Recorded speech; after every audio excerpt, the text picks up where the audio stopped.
Profesor Šemerl, matematika kot učni predmet velja pogosto za težak, zoprn. Matematike pa v laičnem govoru ocenjujemo kot posebne, nekoliko odtujene ljudi od realnih problemov. Se strinjate s tako podobo? Ja, matematika je težka, kaj naj pa drugega rečem.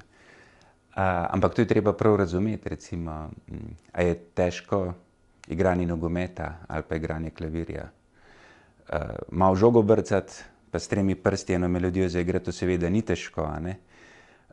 Če gremo par nivojev višje, recimo biti igralec v slovenski prvi ligi, zelo dostojno zaigrati eno Beethovnovo sonato, eno Chopinovo etiudo, to je pa težko, zato je pa treba veliko dela pa veliko talenta, ne.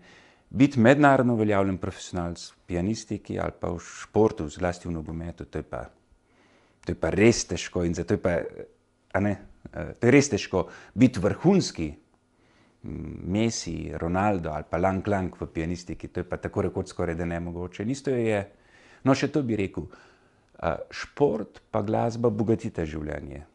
In toliko športa, toliko obvladati to gibanja, toliko gibalnih sposobnosti imeti nekaj malega muzikalnosti, da nam to bogati življenje, to je skoraj vsakemu dano, a ne.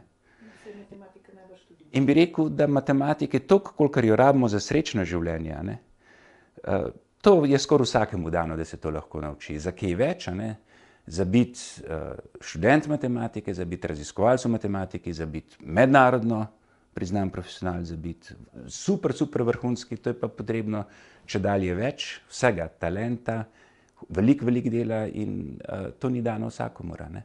Zato si mi laiki pogosto težko predstavljamo, da je velika razlika med tisto matematiko, ki se jo učimo v šoli, in pa višjo matematiko, kot je recimo pojem neskončnosti, imaginarnih števil in podobno, ne. V končni konsekvenci bi lahko rekli, da so te razlike tudi nekako filozofske narave. Ja, matematika taka, s kakršno se ukvarjamo, matematiki, raziskovalni matematiki, je seveda zelo drugačna od tistega, kar si človek predstavlja v osnovni šoli ali pa v srednji šoli.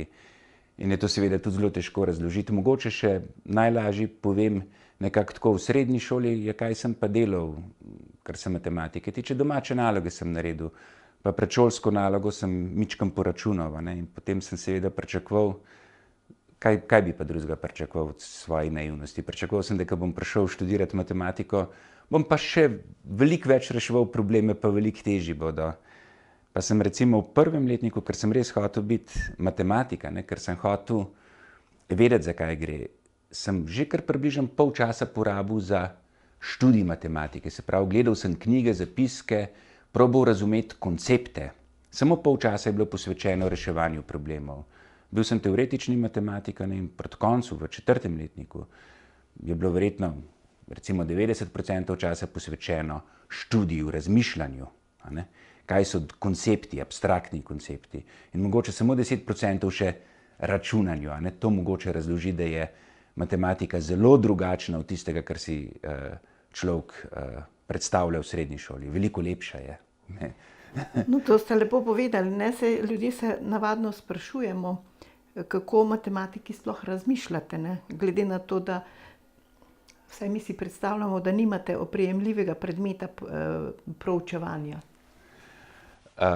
Ja, zdaj nimamo oprijemljivega, je seveda mišljeno, da se ukvarjamo z abstraktnimi zadevami, a ne, recimo kemik se ukvarja s snovjo, biolog z vsem, kar je živo, v medicini se ukvarjajo s človekom, z njegovim telesom, pa tudi z njegovo psiho, a ne. Medtem ko mi se ukvarjamo z nečim abstraktnim, kaj pa če nekoliko obrnem, a ne? Kje pa so stvari tako trdne kot v matematiki? Pri nas stvari držijo ali pa ne držijo. Pri nas se to dejansko da, zdaj nekako simbolično, se dajo stvari prijeti, a ne. Veliko bolj kot v drugih znanostih, a ne, ker kaj so trditve v medicini, da ne govorim v družboslovju, recimo v ekonomskih znanostih, a ne. To so bolj tipanja v temi, zato ker so pač stvari tako kompleksne, da je jasno, da ne moremo vsega doumeti. V nekem smislu je matematika v obeh pogledih ekstremna. Je zelo abstraktna, po drugi strani pa vse zelo trdno, a ne? Tako da, kakor pogledate. No, vendar, če pritrdimo mnenju, da je razmišljanje matematika analitično, bi bilo lahko zelo zanimivo vprašanje, kako bi se za matematik znašel v politiki. Jaz mislim, da je študij matematike med drugim trening analitičnega mišljenja, ne? In to v večini dejavnosti pomaga, ne? V politiki bi to seveda zelo pomagalo, ne? Matematik je treniran, da v kompleksni situaciji izlušči bistvo, ne? Tudi recimo v političnih debatah, ne? Matematik je natreniran, da opazi protislovja, da opazi luknje v argumentaciji, ne? In bo seveda uspešnejši, a ne? Če bi nekoliko bolj osebno odgovoril, ne, je pa matematika lahko velika ovira za politično udejstvovanje, ne. Če se človek, jaz sem porabil leta, da se zdaj ukvarjam z nečim, kar je res lepo, nekemu iskanju resnice, zakaj bi pa pol šel v politiko? Kako je pa v politiki, na primer, tehtamo med odločitvijo A in odločitvijo B, jih bom tako imenoval, recimo, ne. Poznamo nekaj razlogov v prid odločitve A, poznamo nekaj razlogov v prid odločitve B. Pa recimo tehtamo, seveda vemo, da je cel kup posledic, ki jih ne znamo predvideti. Vemo, da je cel kup razlogov v prid A ali pa B ne poznamo, ampak tisto, kar poznamo, to so kompleksne situacije, tisto, kar poznamo, tehtamo in recimo, da se odločim nekako po svoji vesti, da je A vseeno boljša rešitev kot B. Kaj pa zdaj naredim v političnem boju? Na nasprotni strani, tisti, ki pa misli, da je B le nekoliko ustreznejši, bo pozabil, če se zaveda, da so tudi argumenti v prid A. Samo na vas glas bo tulil, kako je B edino in absolutno zveličavno, ne? In potem bo mogel šesto početi za. Mislim, čudno, žalostno, nekako smešno, ne? Da ne govorim o tem, da bo imel morda na drugi strani človeka, ki se kompleksnosti niti ne zaveda in bo svetu verjel, da je tisti B edino zveličavno, ne? Tako da v tem primeru se rajši umaknem v nekaj lepega. Sej vam bodo to rekli tudi filozofi, umetniki, tisti, ki se ukvarjajo z drugimi znanostmi. Če se ukvarja z nečim lepim, z nečim, kar ti bogati in polni življenje, zakaj bi se preusmeril v tako dejavnost? Zdaj, razlogi so pač ali nisi nič takega v življenju našel. Razlog je seveda jasen ta, da jaz mislim, da je večini ljudi v nekem življenjskem obdobju vsaj malo prisotna želja po moči, po nadvladi, a ne. In pa tudi s tem, kar je povezano, po prepoznavnosti, a ne. In če to premaga, potem potem je tudi politika eno možno področje delovanja, ampak če ima pa človek nekaj lepšega, potem te pa to nekako ovira, da bi vstopil v tako dejavnost. Ste pa menda matematiki dobri kot borzni analitiki. Veliko naj bi imeli tudi smisla pri igrah na srečo. Menda ste dobri šahisti. Nenazadnje tudi naj bi bili uspešni kombinatoriki pri zdaj aktualnem vzponu teh kriptofinanc. Ja, že spet je isto kot prej, a ne. Natrenirani smo za analitično razmišljanje, a ne. In to seveda pri večini, no, pri igrah na srečo to ne more pomagati, če so pošteno narejene. Pri večini drugih dejavnosti, ki si jih našteli, to pomaga. Bi pa rekel, da je tukaj neko vprašanje, ki si ga mora posameznik, ne glede na to, s čim se ukvarja, zastaviti, a ne. Zdaj, recimo, če pogledam finančnega matematika, ne, lahko stori veliko koristnega, a ne. Dajva vzeti za primer zavarovalnice, a ne. Ljudje v življenju rabimo neko varnost. In recimo, tista poglavitna varnost je zdravstvena varnost, pa nekak stanovanjski problem si moramo rešiti, to so velike naložbe.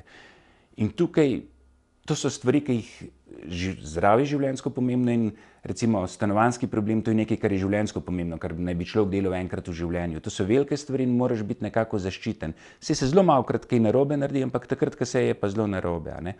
In zato zavarovalnice v resnici opravljajo koristno delo, a ne. Ker nam recimo, kar se materialnih stvari tiče, nam pomagajo imeti ta občutek varnosti in nam tudi pomagajo, če smo slučajno ravno mi tisti nesrečni ljudje, ki nam se zgodi nekaj hudega z recimo osnovno stvarjo, kot je hiša ali pa stanovanje. Zdaj pa treba je izračunati, kakšna je ta prava premija. Ne? Oboji smo zainteresirani za to. Zavarovalnica je zainteresirana za to. Ne? Ker če bo premija prenizka, bo propadla. Če premija previsoka, pa ne bodo konkurenčni. In tudi stranka je seveda zainteresirana za to. In to so nekako to določiti, to so komplicirani matematični računi, ki jih lahko matematik izvede, lahko naredi nekaj koristnega. Ne? A so Slovenci dobri matematiki? Ja, ampak čisto vsega se pa jaz v finančni matematiki ne bi lotil. Ne? Tako kot se jedrski fizik mogoče ne bi čisto vsega lotil, tako kot se genetik ne bi čisto vsega lotil. V vseh teh vedah bo seveda znanje prodiralo, česa se pa lotiš, je pa stvar posameznika, njegovih etičnih odločitev. No, kakšna vaša ocena? So Slovenci dobri matematiki ali je recimo ta sposobnost bolj, ima bolj domovinsko pravico pri večjih narodih? Jaz bi rekel, da je kar povsod ta normalna porazdelitev Gauss deluje.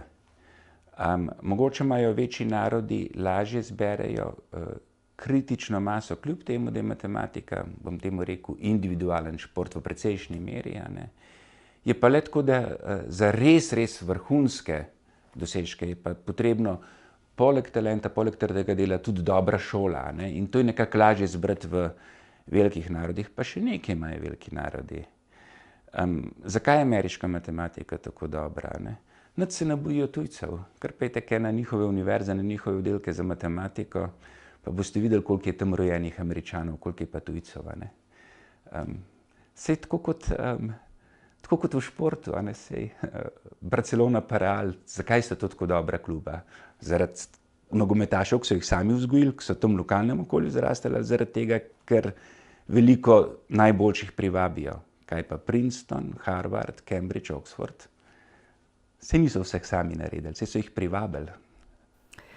Iz zgodovine znanosti poznamo kar nekaj velikih imen matematike, recimo Evklida, Arhimeda, Pitagoro, pa potem seveda Newtona, Gaussa, Leibnica in tako naprej in tako naprej. Ali je v novejših obdobjih v ospredju tudi kaj tako velikih imen, recimo danes, ne? Ali pa se tako kot tudi v drugih vedah, tudi v matematiki vedno bolj pojavlja skupinsko delo na matematičnih problemih, čeprav obstajajo pa trditve, ne, da je matematika bolj individualna veda in pri raziskovanju kot pa recimo druge vede. Ja, če bi omenil, tudi danes imamo take, ki izrazito ven štrlijo. In če bi omenil recimo 3 imena, taka, ki so tudi v širši javnosti malo bolj poznana, so recimo Andrew Wiles, Grigorij Perelman pa Terence Tao. Andrew Wiles, ki je rešil ti znamenit Fermatov problem, Perelman Poincarejevo domnevo razrešil, medtem ko Terence Tao je bil pa en tak čudežen otrok, ki je znamenit potem, da je že pri 12 letih zelo uspešno sodeloval na matematičnih olimpijadah za srednješolce in potem bliskovita kariera. Ja, zanimivo je, da Andrew Wiles pa Perelman sta pri svojem delu, Andrew Wiles je sicer na koncu, ko se je na luknjo v njegovem dokazu najdla še svojega študenta povabil k sodelovanju, ampak v resnici je večino sam naredil. In tudi Perelman je večino sam naredil. Terence Tao je pa veliko stvari sam naredi, ampak je pa tudi malo nagnjen k sodelovanju. Tako da ja, še vedno je matematika precej individualen šport, bi pa, to so pač samo moje opažanje, jaz ne vem, ampak toliko, kolikor jaz vidim, na področju uporabne matematike pa zgleda, da je več timskega dela. Mogoče je tudi zaradi tega, ker je pač potrebna še implementacija, so potrebni matematiki, pa potem numeriki, mislim, poleg čisti matematiki, pa dostikrat numerične metode, pa dostikrat potem še kakšni računalniški strokovnjaki. Tako da tam se mi pa zdi, da je več timskega dela. Kako se bo pa to v prihodnosti odvijalo, pa ne vem. Matematični teoremi imajo pogosto ime kar po matematikih. Je to posebnost te vede?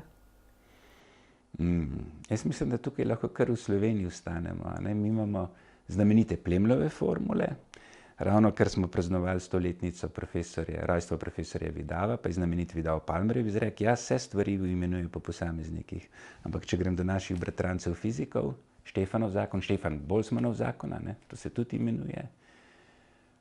Če gremo pa čisto na druga področja, recimo v umetnosti, seveda se vsak književnik, ker svoje ime gre s knjigo ves čas zraven, a ne, pa pri skladbi se tudi vedno pove, kdo je skladatelj, ampak tudi tam, ko se napove, recimo, če pogledamo v arhitekturi, a rečemo, se ne vem, kako se reče centralni štadion, se reče Bežigrajski štadion, večinoma bomo rekli kar Plečnikov štadion, a ne.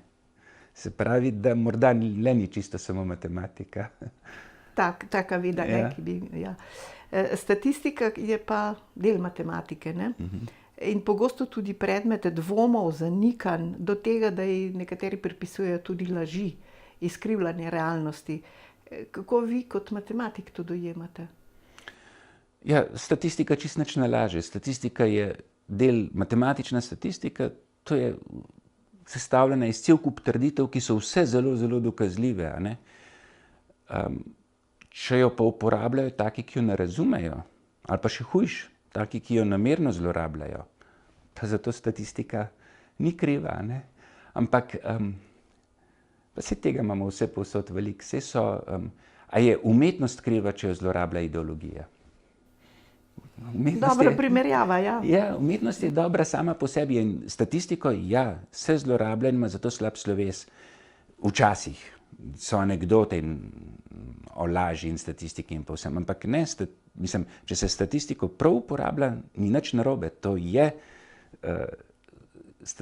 tukaj so izreki, ki so dokazljivi. Ima trdne osnove. Seveda ima čisto trdne osnove. Sej, če gremo naprej pri zlorabah, zdaj mi je prišlo na misel, sej, poglejte, kako se statistika, celo matematika v splošnem, kako se včasih zlorablja.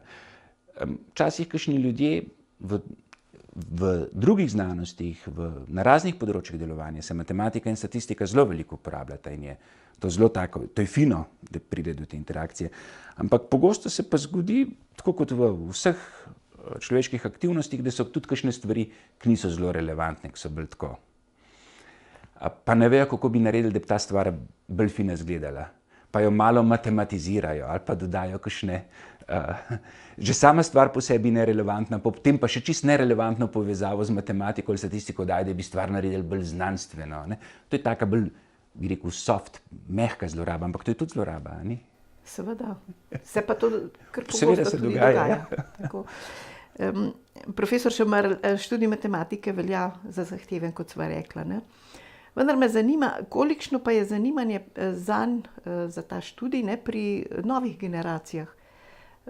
Ste na fakulteti kdaj ugotavljali, s kakšnim znanjem prihajajo današnji kandidati, za razliko od tistih pred recimo kakšnim desetletjem ali pa več, ne? Spomnim se namreč ocen nekaterih vaših kolegov, da generacije v času srednjega šolanja danes dobijo premalo trdnih osnov, na katerih bi vi gradili zahtevnejšo matematiko. Ja, prvo, kar bi rekel, vsaj do nedavnega si to upam trditi, da smo dobivali dobre študente, mislim, da je tudi zdaj tako. Pri matematiki se izkaže tako, da imamo, tako nekako je videti, da imamo v vsakem letniku, v vsaki generaciji mogoče, se zgodi, da nobenega, ampak enega, dva, tri, ki nekako izstopajo. In to kar kaže, da dobimo vsako leto. Potem imamo pa zelo tako, kar primerno mnenje, ne zelo veliko, mi smo, prav so študiji majhni, eno tako primerno število zelo solidnih, zelo dobrih. Tudi tukaj se mi zdi, da se stvar kar približno isto število takih dobimo generacijo za generacijo, ne. Mogoče je tisti rep potem nekoliko daljši.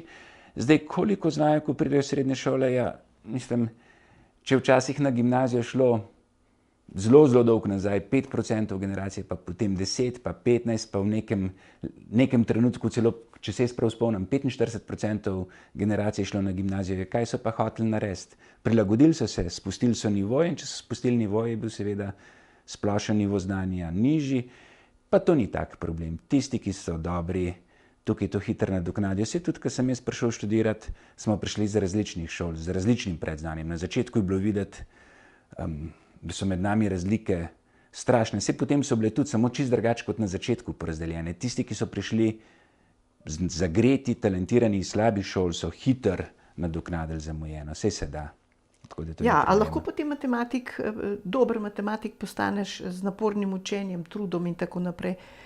Ali pa je potrebno morda kaj več, ne? Prav ta dilema se večkrat pojavlja v razpravah. Ja, seveda je potreben talent. Ja, mislim, ne vem, zakaj to. Ampak je zanimivo, da to vedno sprašujejo pri matematiki. Vsi govorijo, Dončić, največji talent v zadnjem desetletju v Evropi. In se noben v to ne vtakne, da je talent potreben za igrati košarko. Ne vem, pri matematiki je očitno veliko frustracij prisotnih. Tukaj bi moralo biti pa to dano vsakemu. Ja, ni. Tako kot skoraj vsaka druga dejavnost, ja, zahteva ugodne razmere, veliko dela, ampak tudi talent. Tako pač je. Ja, tudi pri matematiki, ne? Ja, tudi pri, ne samo pri matematiki, tudi pri matematiki. Ja, privlačnost matematike je po drugi strani povezana z iskanjem tega znanja na trgu dela. Matematiki so uporabni skoraj povsod, nezaposlenosti vi ne poznate, ne? Kako kot profesor gledate na ta trend in kaj lahko vi v bistvu še storite v predavalnici? Ja, to sem jaz slišal tudi, ko grem po svetu naokoli, da so matematiki zelo zaposljivi. Zaposlovalci so nekako prepoznali, da je matematik uporaben na veliko področjih. Nekaj naj bo jasno, a ne. Tukaj se naši študenti naučijo analitičnega mišljenja, da bi bili pol v realnem svetu uspešni, so potrebne seveda še socialne spretnosti, socialne sposobnosti. V večini aktivnosti danes rabiš timsko delo, ne? Če ne znaš skomunicirati, če nisi potrpežljiv, matematik ima zelo natančen, eksakten način izražanja, pa se potem z ljudmi, recimo iz kakšnih drugih panog, ko se pogovarja, morata poiskati skupni jezik, zato je potrebna potrpežljivost, je potrebno. Če človek teh sposobnosti nima, če je prepirljiv, potem seveda ne bo uspešen. Ampak tega šola tako ne more naučiti. To so družina, zgodne vzgojne inštitucije, ki ne bi človeka tega naučile. Tisto, kar pa lahko nauči študij, katerakoli dobra šola na tem nivoju, na univerzitetnem nivoju, je pa način razmišljanja. Jaz si mislim, da je to veliko bolj pomembno kot pa specialna znanja. Ker koliko ljudi pa danes še ostane v poklicu, za katerega so se šolali. Se večina ljudi nekako zamenja področje delovanja. Koliko recimo inženirjev danes res dela v razvoju ali pa v proizvodnji. Se jih večino 15 let kasneje v karierah jih najdemo vse povsod, na vodilnih mestih, v marketingu, kjer ne bi bilo osnovno znanje ekonomsko, pravno ali kaj podobno, finančno, ne pa tehnika. Se pravi, da je bistveno bolj pomembno v šolanju, da človeka naučimo misliti, in jaz mislim, da je naša fakulteta zato kar dobra. Poglejte, znanost in pa visoko šolstvo se zadnja leta otepata z res drastičnim zmanjševanjem financiranja po finančno-gospodarski krizi.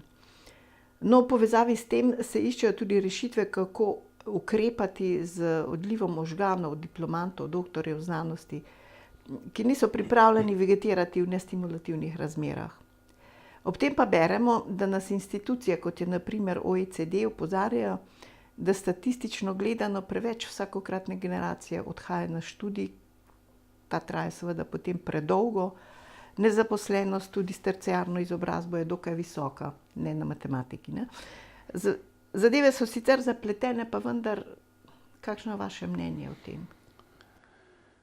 Ja, zagotovo najprej preveč ljudi študira, to je zagotovo res, ne. Jaz ne vem, zakaj smo ravno pri nas uspeli uničiti, recimo včasih smo imeli kvalitetne poklicne šole, ne. To je velika izguba za družbo, če to nekako uspeš uničiti. Upam, da se zdaj trend obrača, ne? Da bodo to že spet postavili kot dobre mojstrske šole, da bo to je pomembno za družbo. Potem je imeti dobre strokovne šole in ja, jaz mislim, da bi bilo manj študentov in potem je seveda, ja, dobro bi bilo, če bi bilo več denarja v znanosti, samo že spet, kako se ga porabi, ne? Zdaj, če se samo poveča število mladih raziskovalcev, nenormalno poveča število mladih raziskovalcev, potem se poveča na področju znanosti kvantiteta, ne, veliko več ljudi, ne. Treba je, ne vem, jaz seveda nisem dovolj pameten, da bi vedel, kje je to ravnotežje, ne. Nekateri samo pravijo, treba je poskrbeti za kvantiteto, pa bo že se porodila kvaliteta, ne. Jaz v to čisto ne verjamem, če se pazi samo na kvantiteto, ne, da je čedalje več ljudi v raziskovalni sferi. Ja, kaj se bo naredilo? Morda, jaz nekako domnevam, da bo veliko več povprečnosti, ne? In bo seveda ta povprečnost nadvladala, ker jih bo največ. Ja, recimo zato prihajajo opozorila, ker je zadnja leta, ne, se je zelo povečalo število doktorjev znanosti na vseh področjih, ne, znanstvenih. In seveda se postavlja potem vprašanje, kdaj bo kakšen učinek na trgu dela oziroma na učinek tega znanja v gospodarstvu, v družbi. Učinek na trgu dela je že, veliko nezaposlenih je. Kdaj bo pa na znanju? Ja, saj pravim, treba je, ko se vlaga v znanost, je seveda treba doseči kritično maso, ampak potem je pa morda v nekem trenutku treba bolj paziti na ekstremno kvaliteto, kot pa na to, da se samo povečuje ta sektor, ne. Morda to povečevanje naredi več škode kot koristi, ne. Rekli ste tudi odliv možganov ali pa predvsem, da se ne vrnejo, to je bilo prejšnje vprašanje, ne. Ja, seveda, če se pazi samo na številske podatke, koliko imamo diplomantov, diplom, koliko imamo magisterij, koliko imamo doktoratov, to smo lahko blazno uspešni, ne, saj štanca diplome pa res ni noben problem.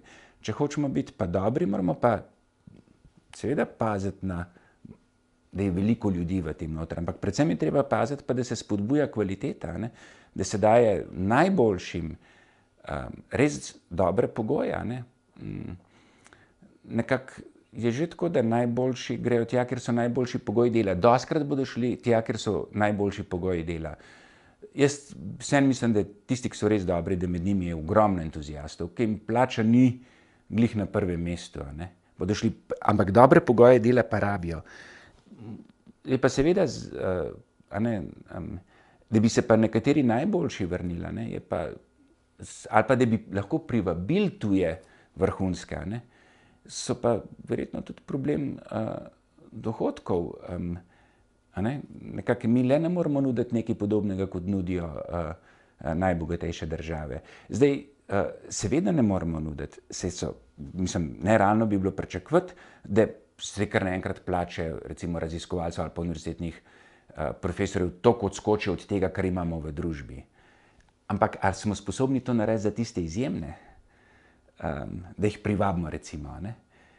Bojim se, da slovenska mentaliteta ni temu ravno preveč naklonjena, ne? Ja, saj zato recimo vedno bolj prihaja do ugotovitev, da v nekaterih segmentih trg dela ne korelira s ponudbo, ki je seveda in željami mladih izobraženih ljudi.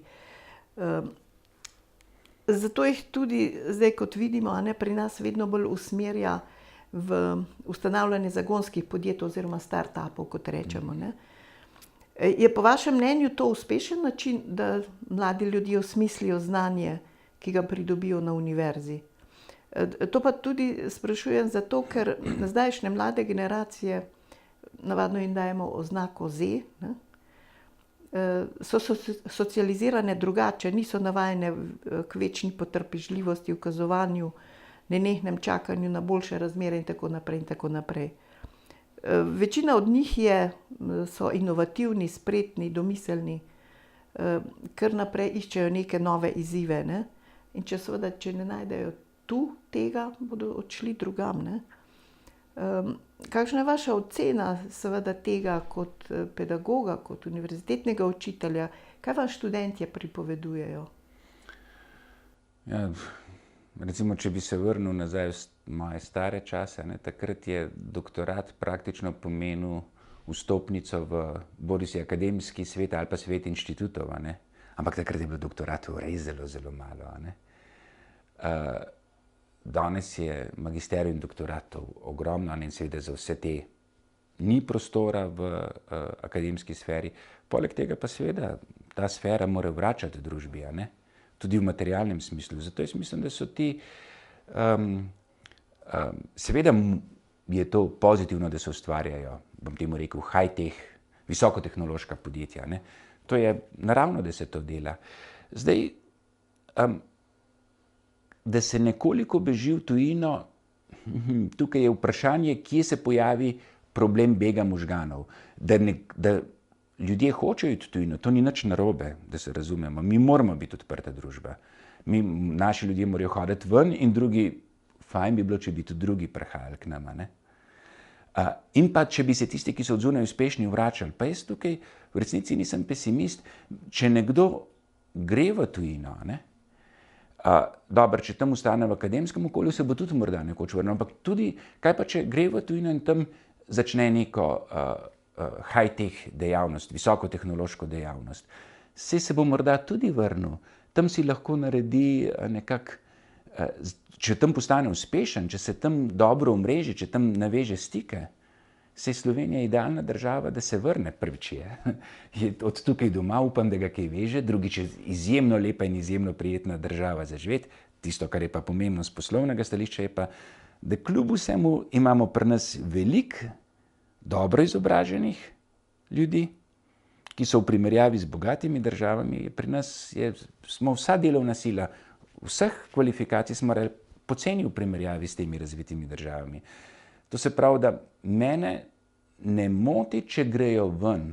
Saj se bo marsikdo vrnil, samo ustvariti moramo pogoje, da se bo vrnil. Danosti imamo. Imamo izobražene mlade ljudi, ki so željni dela v takih podjetjih. Da je treba te ljudi nekako privabiti. Kako, to jaz ne vem, ampak pogoji so. Še tole, ima matematika kot znanstvena veda še veliko nerešljivih vprašanj ali se vedno bolj usmerja v aplikativnost, uporabnost glede na veliko potrebo in iskanje matematičnega znanja v drugih vedah, drugih področjih in življenju sploh?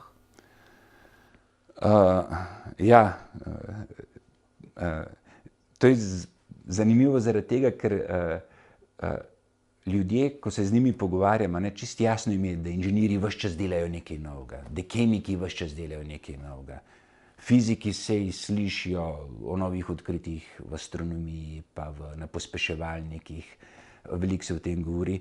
Matematika nam je pa ves čas posredovana, bom zdaj govoril o nematematiku, se pravi v osnovni, v srednji šoli, potem recimo na univerzi, če kdo posluša še tečaj iz matematike, kot take lepo zaokrožene zgodbe, kjer se vse konča, kot da zatem se pa nič več ne da dodati. Pa to ni res. Tako kot vsaka druga znanost se tudi matematika razvija, vsako, bi rekel, ko se nek problem zapre, se že odpirajo nova vprašanja. To je v čisti matematiki. Ste pa pravilno ugotovili, uporabna, aplikativna matematika, se je težko mejo potegniti, ne. To sta res tako čist prepletenja, ne. Ampak ja, uporabna matematika je pa res v razcvetu, ne, in tudi trenutno agencije po svetu, kolikor jaz vidim, pa tudi kakšne ocene pišem za te agencije, se vidi, da zelo poudarjajo aplikativno plat zadeve. Se je razumljivo, danes je v akademskem svetu veliko več ljudi, kot jih je bilo 20 let nazaj, da ne rečem 50, da ne rečem 100 let nazaj. In da bi se zdaj vsi ti ljudje ukvarjali z bazičnimi znanostmi, to pa verjetno ni dobro, niti za bazično znanost, pa tudi, ker se potem preveč zbanalizira, pa tudi bazična znanost, da ne bo pomote, se mora razvijati, ne? Ampak verjetno se bo pa več ljudi usmerjali v aplikativno znanost. Tudi deloma tudi zaradi tega, ker je to nekako omogoča lažjo karierno pot, lažje dobivati različne projekte, pa zaposlitve, pa razne pozicije začasne in podobno. Pa jaz v tem ne vidim čisto nič narobe. Tak je pač razvoj, ampak tako eno kot drugo, tako čista matematika kot aplikativna matematika, nič me ne skrbi, tukaj ne bo zmanjkalo dela.